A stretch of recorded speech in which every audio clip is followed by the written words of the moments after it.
का उल्टा चश्मा। कल से जरूर बेचूंगी और उसकी रखवाली के लिए मैं ये निकाल के रखूंगी। और ये शपथ, इस बार अगर मेरे थैले से किसी ने कुछ भी चुराया ना, कापून टाकेन मी त्याला, कापून टाकेन मी त्याला, कापून टाकेन मी त्याला, कापून टाकेन मी त्याला, छोडेगी नाही मैं। सुनीता!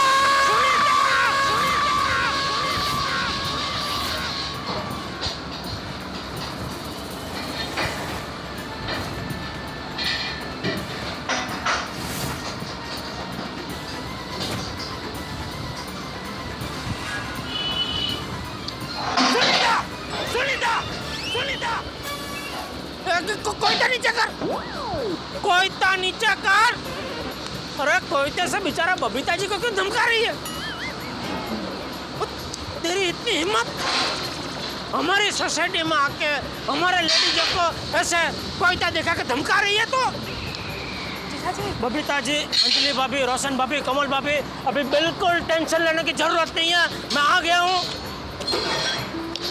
मेरे होते हुए ये सुनीता आपका बाल भी बांका नहीं कर पाएगी।